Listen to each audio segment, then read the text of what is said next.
I never thought my own daughter would turn her back on me.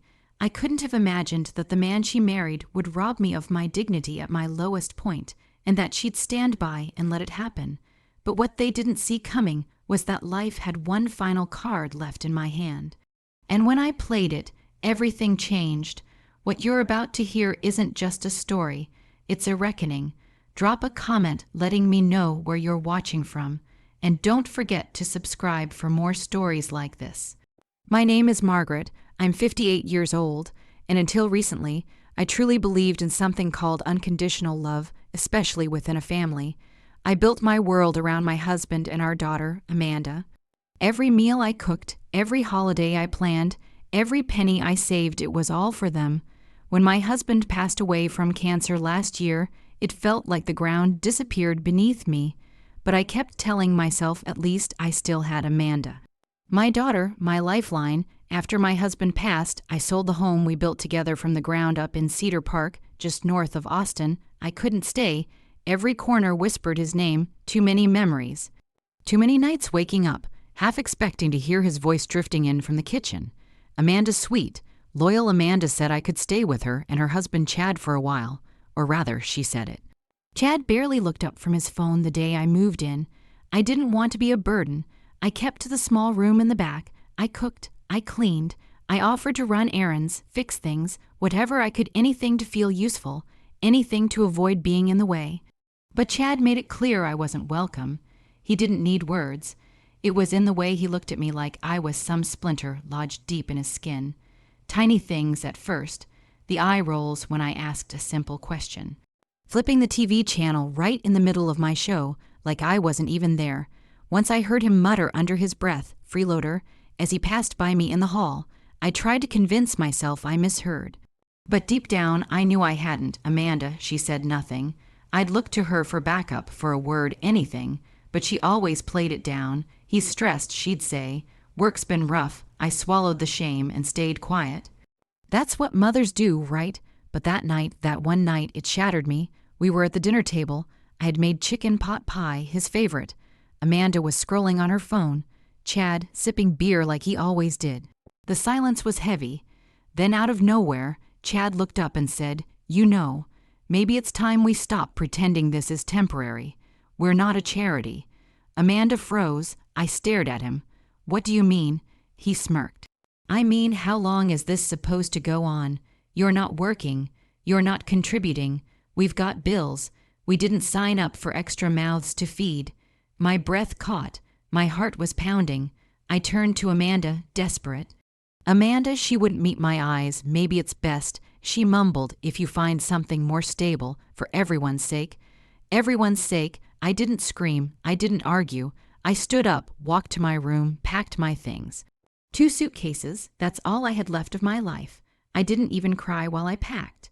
The tears came later, when I stood outside their building, the wind biting through my coat, and realized I had nowhere to go. Amanda didn't walk me out. Chad didn't even bother pretending. I sat on the curb for an hour. My phone battery was dead. My heart was too. I remember thinking, this is what it feels like to be erased. That night, I checked into a motel, the kind where the wallpaper peels and the vending machine eats your change. I lay awake, staring at the ceiling, wondering how everything could turn so cold, wondering what I had done to deserve this kind of abandonment. The next morning, I sent Amanda a message. "I understand. I love you always." No reply. The next week, I sent another, then another. Birthdays, little updates, silence. 3 months passed. Each day felt longer than the last. I tried applying for jobs, anything, but no one wanted to hire a grieving widow in her late 50s with no recent work history. I considered cleaning houses, babysitting, but my body didn't move the way it used to. The loneliness, it was suffocating, and worse than that, the shame. I had given everything to that girl. How could she turn her back so easily? One evening, as I was going through a box of old family keepsakes, trying to feel close to something, anything, I found it. My mother's old diary. I hadn't read it in years, maybe never, but something pulled me to it. I sat on the edge of the motel bed, turned the pages, and that's when I found it. A name, a truth, a secret that changed everything. I remember the moment clearly. My hands shook, my heart raced, because suddenly I wasn't just the mother who got kicked out. I was someone else entirely, and for the first time in months, I smiled. They took everything from me, but they had no idea what was coming. After that night, the days blurred into each other like gray watercolors bleeding on a wet canvas. The motel room smelled of stale air and distant cigarettes. The buzzing hum of the vending machine outside my door became a lullaby of defeat. I stayed quiet. I didn't cry every night, but when I did, it was quiet, the kind of crying where your whole body trembles, but you keep it inside because no one's coming to comfort you. I texted Amanda again on the fourth day, a simple message. "I'm okay, just wanted to know how you are." No reply. I tried again 2 weeks later, just a heart emoji, nothing. I told myself she was busy, that she'd come around, that Chad must be twisting things. But as the weeks rolled on, that hope started to rot inside me. My money was thinning. I tried getting part-time work, grocery stores, front desks, even a diner down by the highway. But I was either overqualified or not a good fit, which is just polite code for too old and too tired.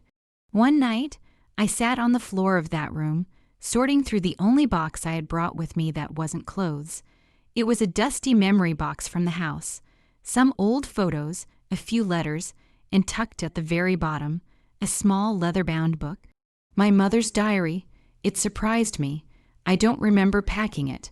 I almost put it back, but something about the way the leather felt in my hands made me pause. I lit the old lamp on the side table and opened the first page. Her handwriting hadn't changed from the notes she used to slip into my lunchbox as a kid, looped neat, always in ink. At first, it was ordinary stuff. Weather, church, complaints about grocery prices. But then I got to the entry dated June.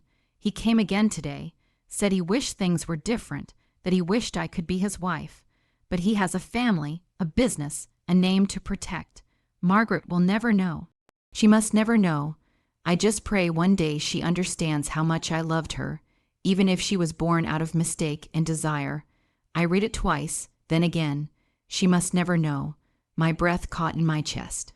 I flipped further, entry after entry, hints, memories, meetings at hotels, small cash payments she tried to refuse but needed desperately. She never named him in full, only initials, HGS. But then, another entry, February. He said he'd made arrangements that if anything ever happened to him, he'd ensure Margaret had something, a part of what he built. It won't be official, of course.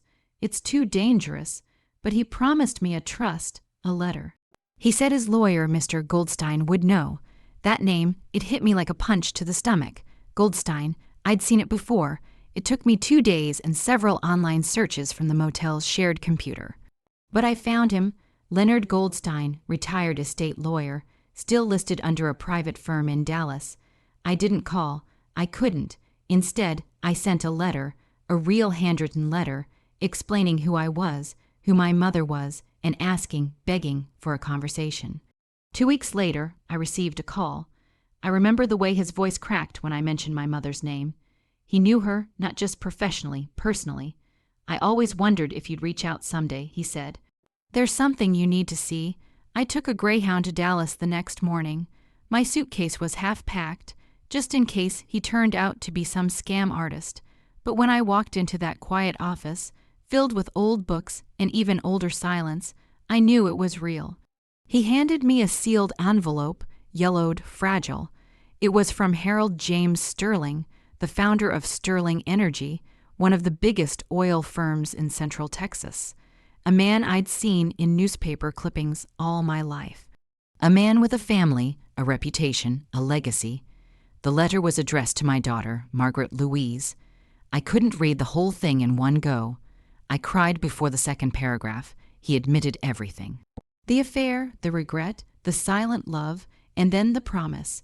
In the event of my death, I have insured a portion of my personal assets, untraceable through my estate, are to be delivered to you via Mr.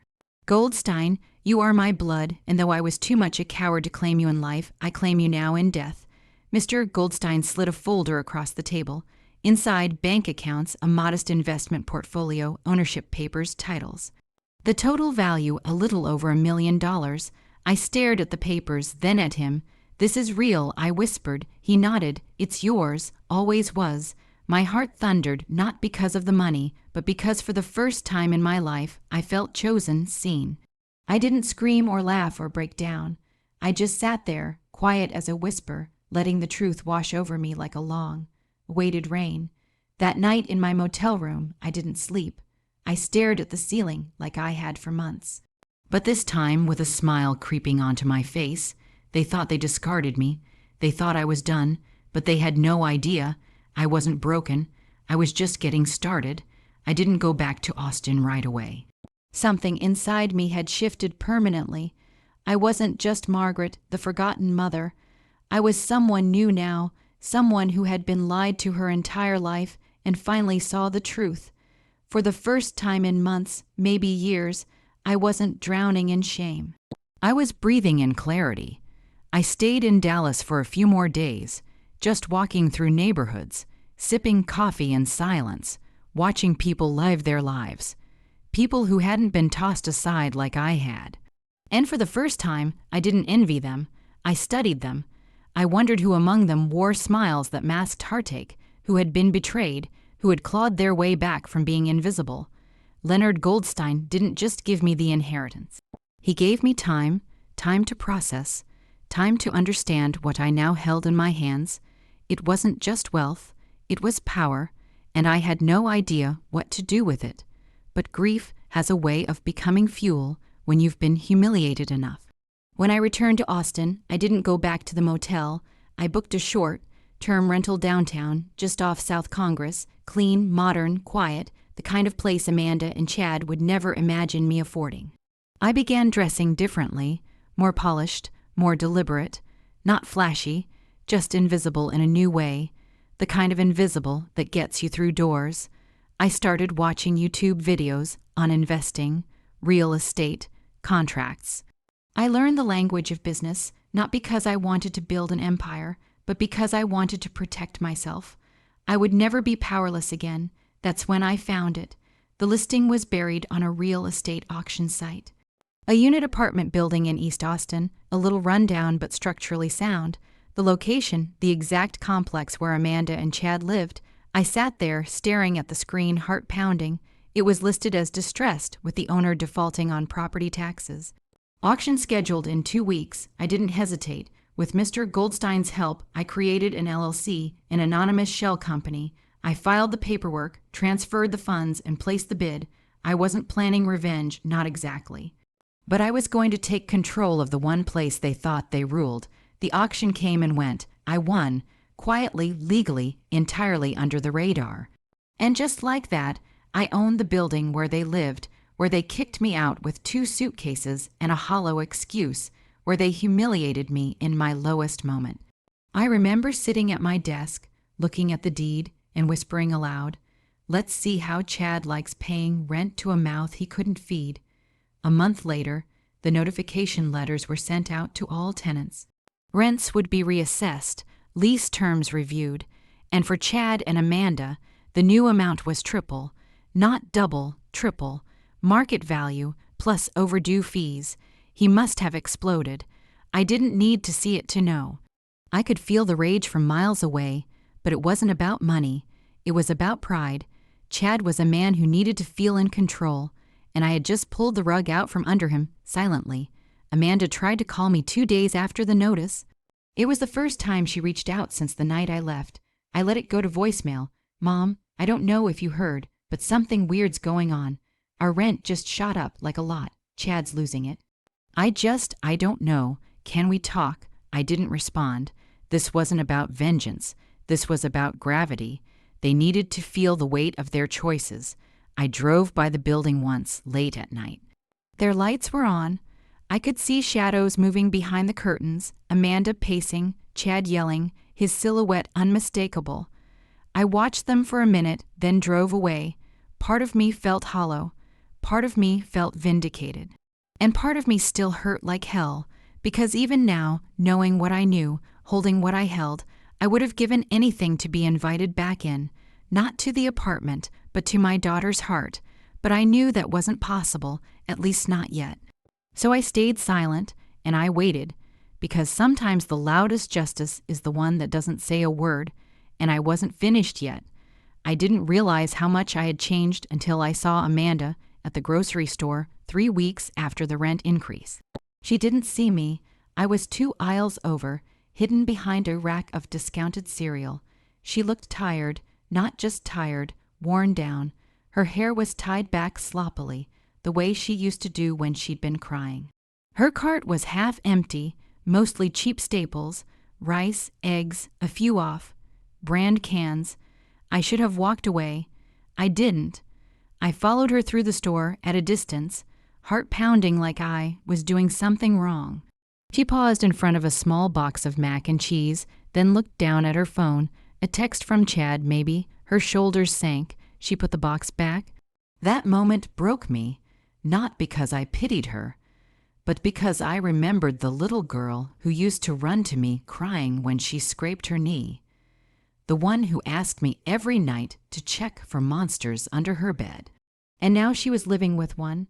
I drove home that day and sat on the couch in silence for hours. I stared at the window, thinking about how life had twisted us into strangers, but I reminded myself this wasn't punishment. This was consequence, and consequence was long overdue. I had plans now, not just the building, but a quiet, slow chess match, every move calculated, every step thoughtful. With the LLC fully in place and the property legally transferred, I started repairs. Small ones at first, leaks, broken locks, flickering lights. Chad never noticed. He was too distracted by the rent increase, yelling at the property manager by email, demanding answers. But I knew him, knew how his ego worked. He wasn't going to move. He'd see that as defeat, and Amanda, she'd follow his lead as she always did, so I kept going. I changed the property signage, had a security camera installed near the lobby, updated the tenants' mailboxes, all under the name of my company, ML Holdings, short for Margaret Louise. No one knew who was behind it. Then came the notice, annual inspections mandatory. Chad sent a furious response through the tenant portal, filled with empty threats and self-righteous indignation. I smiled, reading it. He was unraveling. And I didn't need to lift a finger. Meanwhile, I was becoming someone I barely recognized. I wore my hair differently now, sharper clothes. I walked with purpose. I started joining small business meetups under a pseudonym, learning the ropes of real estate, building connections. No one asked about my past. They only saw a quiet, composed woman with sharp eyes and cash on hand. The best disguise is the truth you don't say.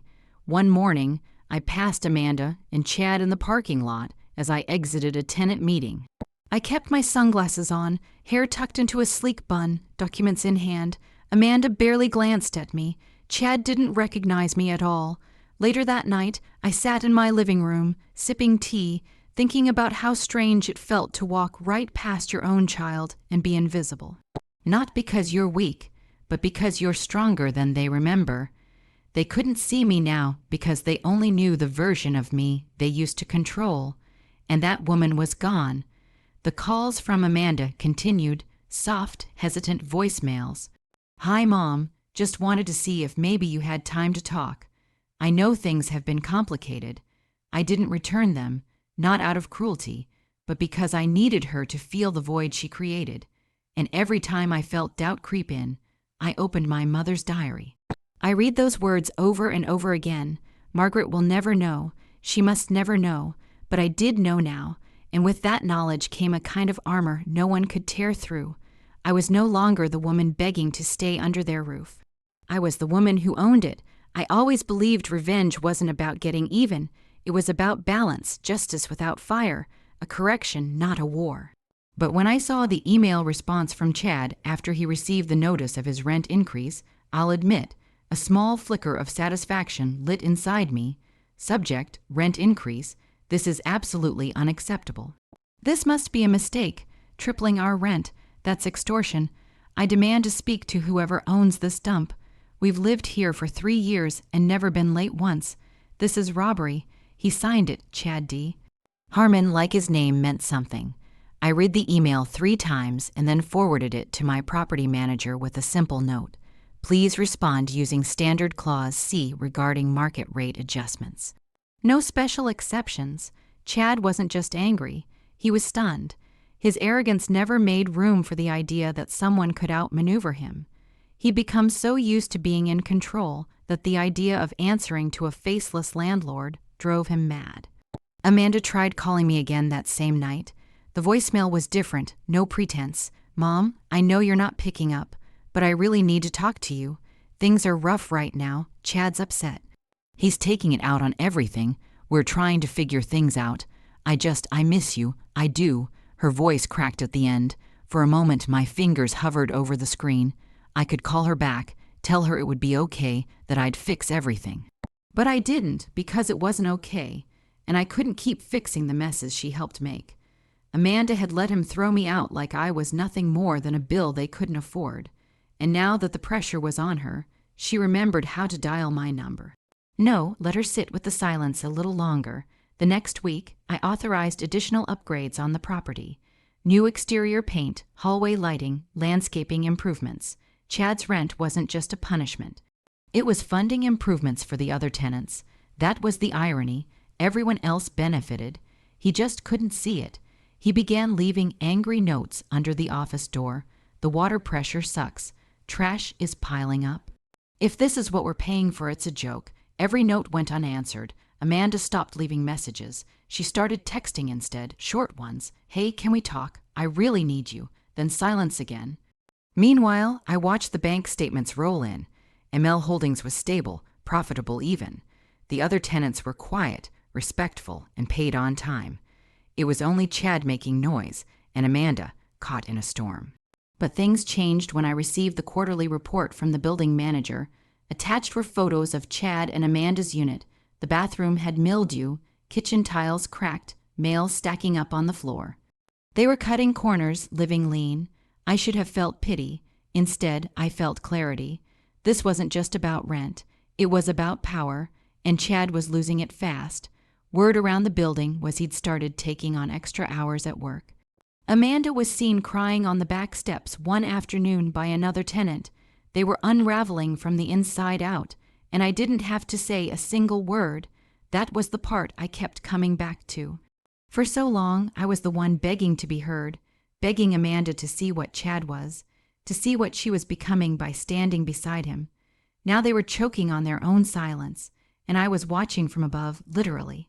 My new apartment overlooked their courtyard, different building, higher floor, safer neighborhood, a view they could never afford. I didn't watch them all the time, just enough to remember that I wasn't crazy, that I hadn't imagined the betrayal, that what they did to me deserved consequences. And yet, despite all that, some nights I still found myself sitting by the window, holding my phone, staring at Amanda's last message. I really need you. The woman inside me, the mother, ached, but the woman I had become, she knew this was only the beginning.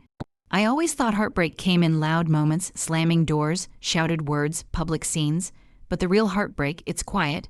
It comes in the form of a voicemail you don't return, a message left unread, the silence between you and someone who once called you mommy.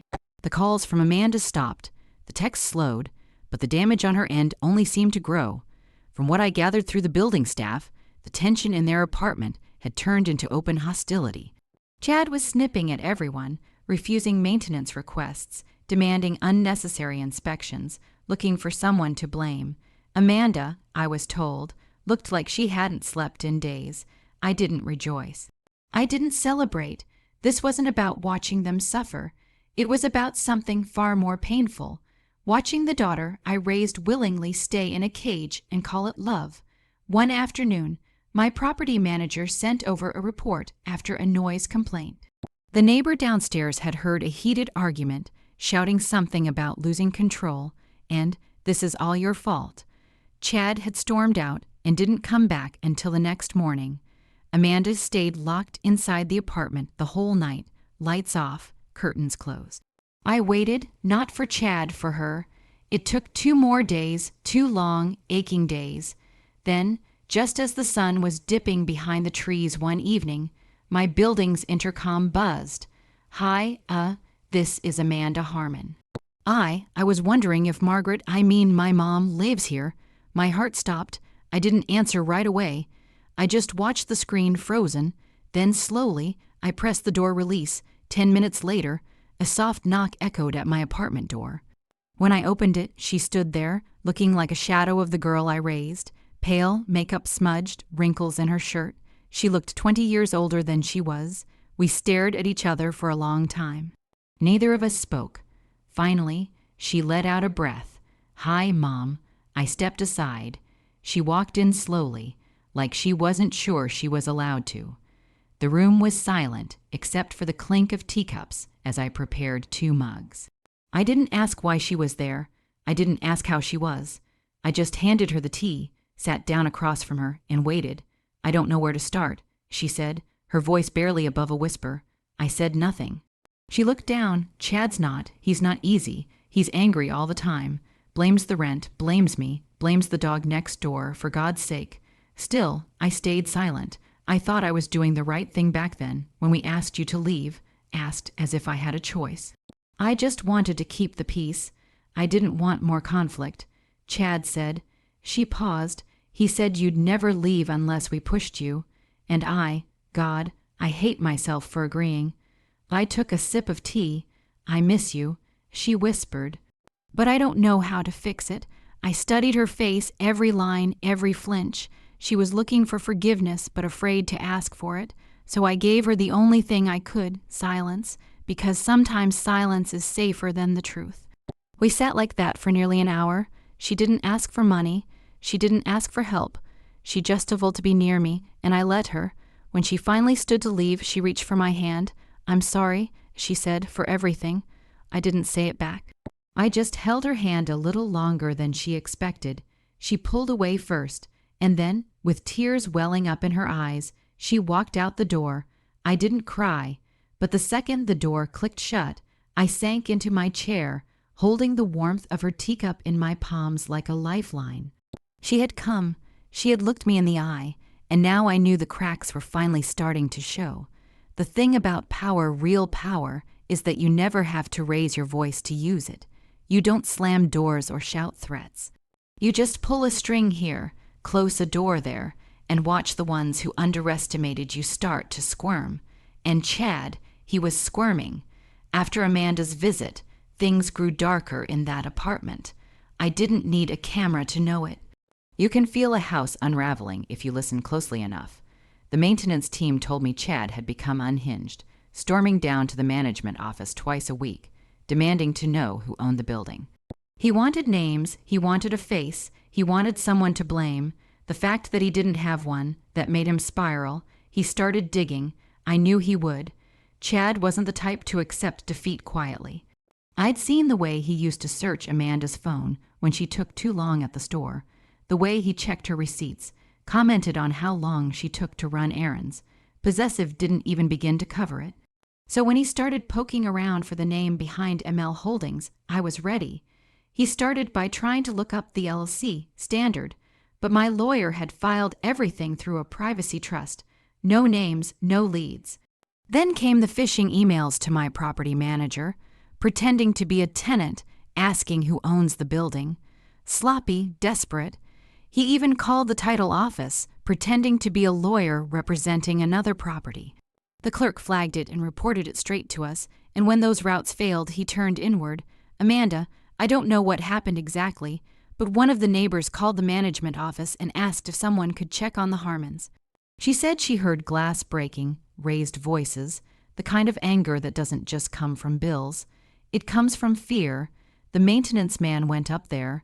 No one answered, but through the door, he could hear Chad pacing, muttering, Amanda crying. The silence afterward was heavier than the yelling. A few days later, I received a strange envelope. No name on the outside, no return address. Inside, a note. I know what you're doing. You think you're clever, but you don't scare me. I'll find out who you are, and when I do, you'll regret it. No signature, but I recognized the handwriting. Chad wrote like he spoke, angry, uneven, pressing too hard on the paper. I sat there with the letter in my hands, heart thudding, not out of fear, out of memory. Because it took me back to the moment he stood in that kitchen, and looked me in the eye like I was dirt beneath his feet. The way Amanda stood beside him, not just silent, but complicit, and now he was the one grasping at shadows, choking on uncertainty, screaming into the void. It was poetic, but it was also dangerous, so I doubled down. I had my lawyer contact building security. We installed more surveillance, discreet, legal, routine. I made sure the other tenants were protected. The building wasn't going to fall apart because one man couldn't handle the weight of his own cruelty. And Amanda, she didn't call again, but I heard from the building manager that she'd been walking to work.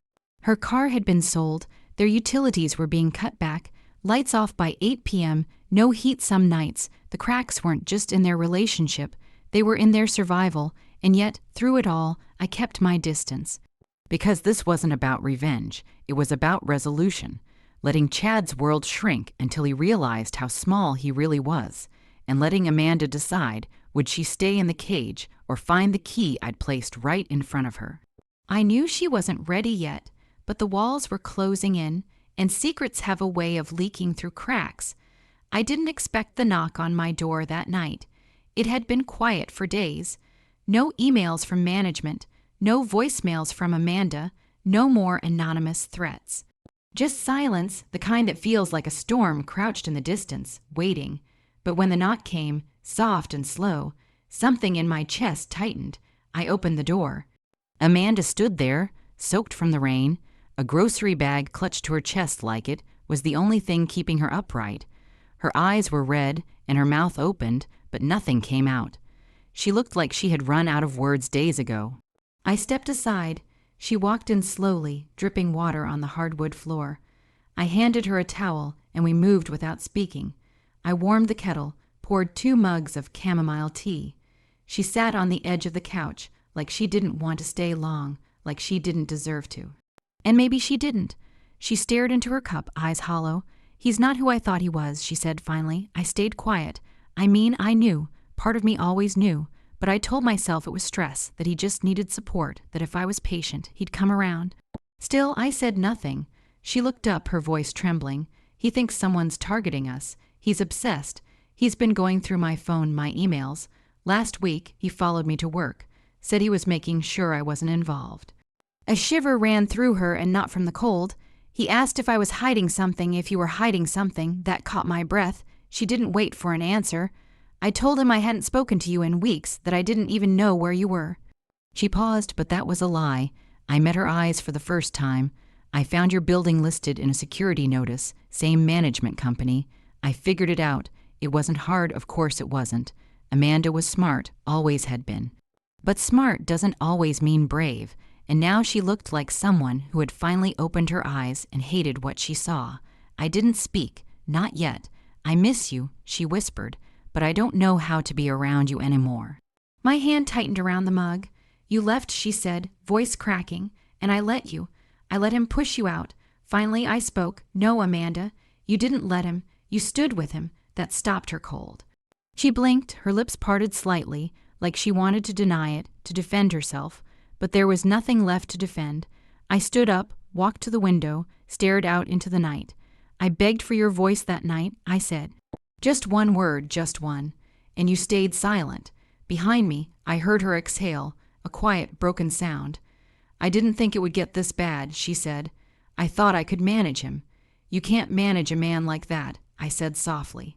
"You survive him or you leave him." She didn't respond. She didn't have to. We sat in silence for a long time, 2 women who shared blood but not trust. Not yet, maybe never. When she finally stood to leave, she set the mug down carefully. Her eyes rimmed with unshed tears. "I don't expect forgiveness," she said. "I just needed to remember what it felt like to be safe." I walked her to the door. She paused, then turned back suddenly and wrapped her arms around me. I didn't return the hug at first. Then I did, but gently, cautiously, like someone trying to hold a memory without letting it slip through their fingers.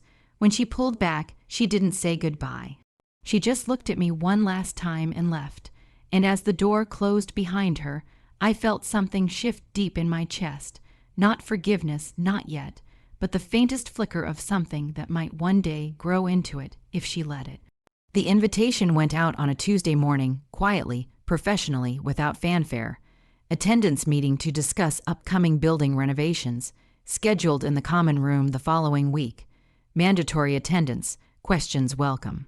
I knew Chad would be there. I knew he wouldn't be able to resist.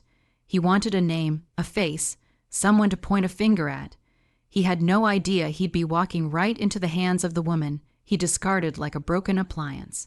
The day of the meeting, I arrived early. I wore a charcoal gray blazer and dark jeans, simple, elegant, unrecognizable. My hair, now in soft waves, brushed my shoulders. I looked nothing like the woman who once begged for a sliver of dignity at Amanda's kitchen table. The common room filled slowly.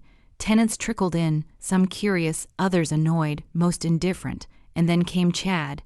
He stormed in with the swagger of a man expecting confrontation, Amanda trailing behind him like a shadow. He didn't look around, didn't notice me. He only saw the property manager at the front and went straight to him. "Where is she?" he demanded. "I want to speak to the person in charge today." The manager remained calm. "All questions will be addressed during the presentation." Chad scoffed. Amanda looked down at her shoes. I sat near the back, silent. The presentation began.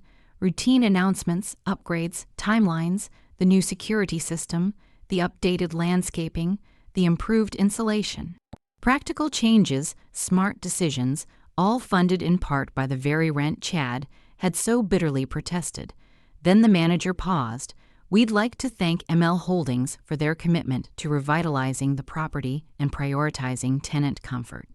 The owner is here today, should anyone have questions." I stood up. The room turned. I walked slowly toward the front, calm, steady, every step a quiet drumbeat in my chest. Chad's face twisted in confusion, then disbelief.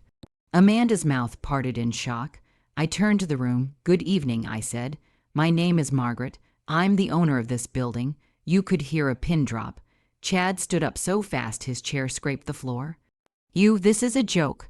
What kind of game is this?" I looked at him, really looked at him, and saw the cracks he had tried to hide. The sweat behind his collar, the puffiness under his eyes, the panic. "No game," I said softly. "Just business." He took a step forward. "You manipulated this. You've been behind this the whole time. You raised our rent. You're trying to ruin us. I held my ground. I gave you a roof. I made improvements. I treated every tenant equally. What I didn't do was forget." He opened his mouth to speak, but I turned back to the group. "If anyone has questions about the changes or improvements, I'm happy to answer them after the meeting." "Thank you." I stepped aside. The meeting resumed, but the tension never left the air. Chad didn't sit down. He just stood there, trembling, furious. Amanda sat with her hands clasped tightly in her lap, eyes wide and wet. When the meeting ended, tenants came to me, shaking hands, asking questions, thanking me. Some had suspected, most had no idea. Chad waited until the room emptied. Then he marched toward me. "You think you've won," he hissed. "But this is nothing. You've made an enemy." I stared at him, eyes level. "No, Chad, I didn't make anything. You did, the day you looked me in the eye and treated me like I didn't matter." Amanda stepped between us. "Chad, stop." He turned to her, shocked. "What did you just?" I said. "Stop," she repeated, louder this time. "She's not your enemy. She never was. You are." He looked at her like she'd struck him, and in a way she had. Amanda turned to me, her voice trembling. "I didn't know, I swear, about the building, the money, any of it." I nodded. "I know. Why didn't you tell me?" "Because you had to see it, not just hear it." She blinked back tears. Chad scoffed, stepping back. "You two deserve each other." "No," I said quietly. "She deserves better."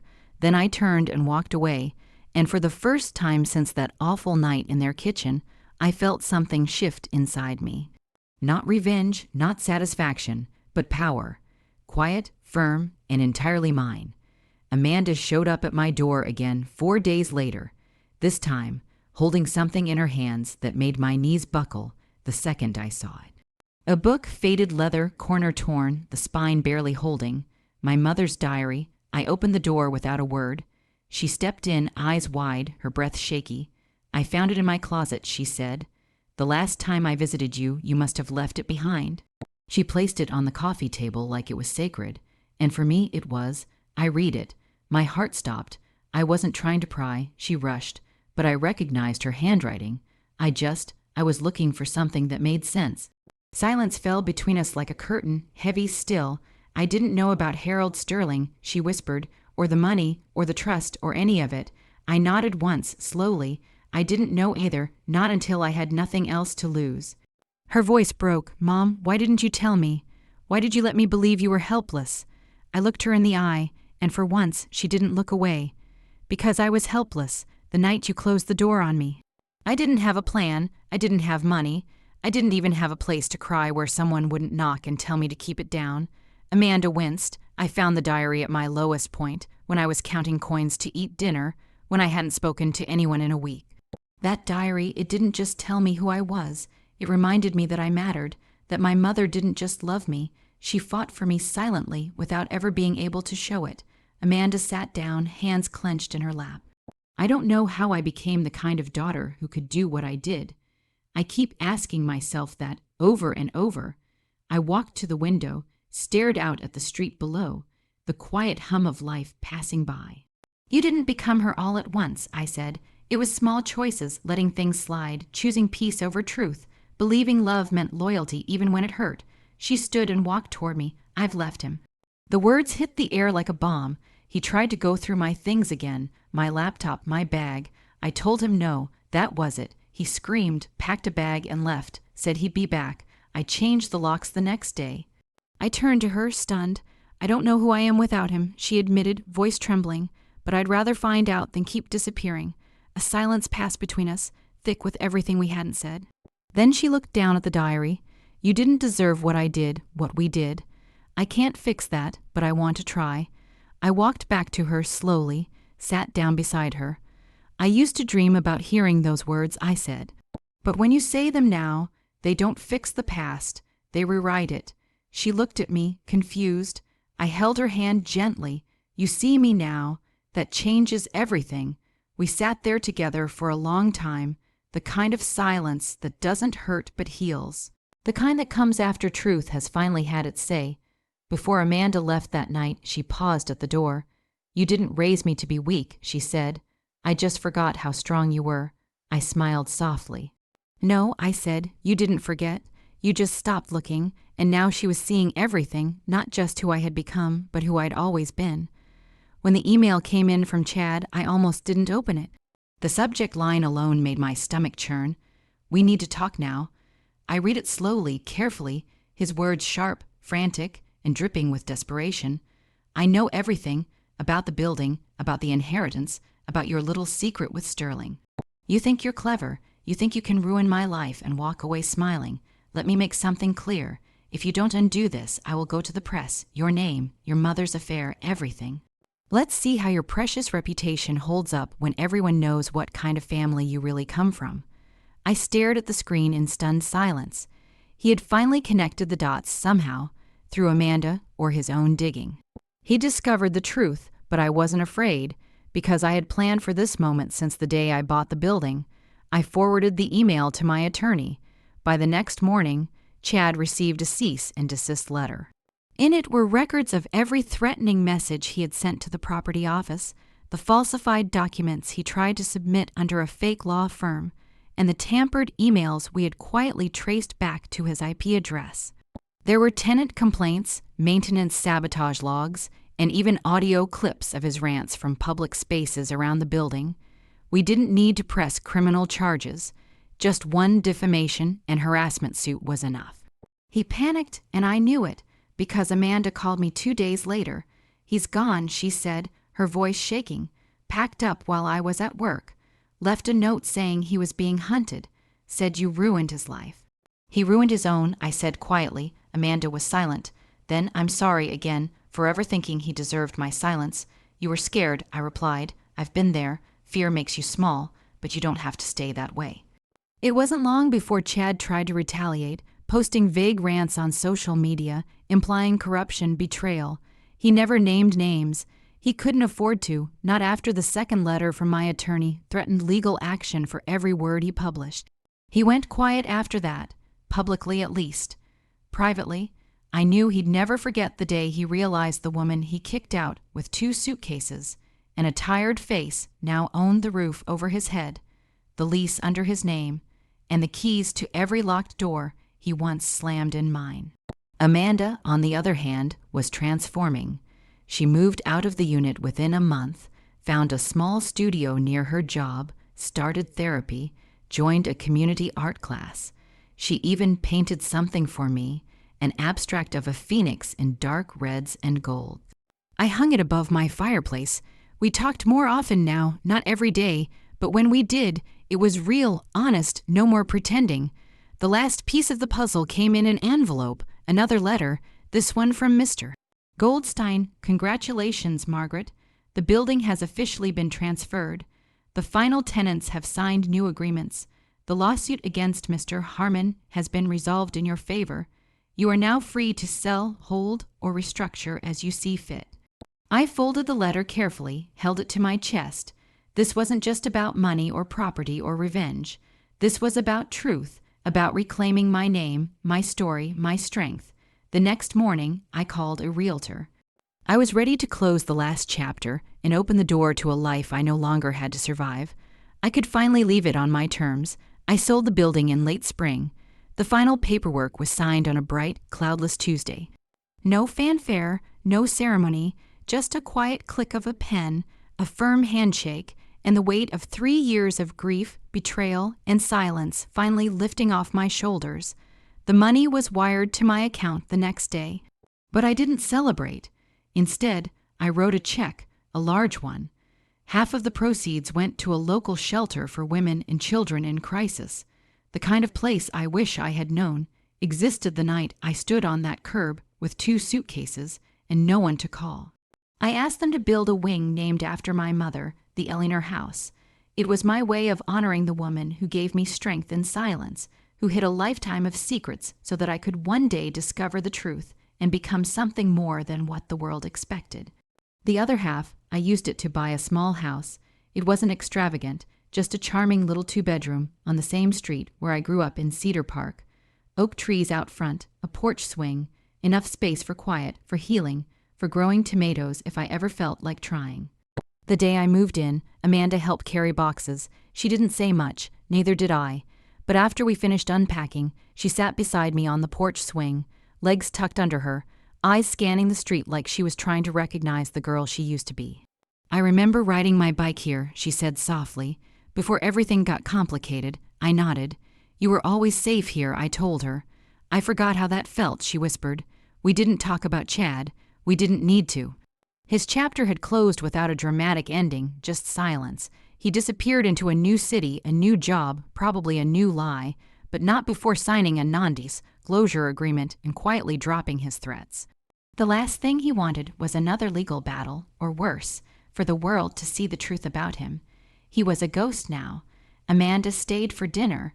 We made grilled cheese sandwiches and tomato soup, like we used to when she was little. She laughed when she burned one side. I laughed when she tried to blame the pan. It was the first real laughter we had shared in years.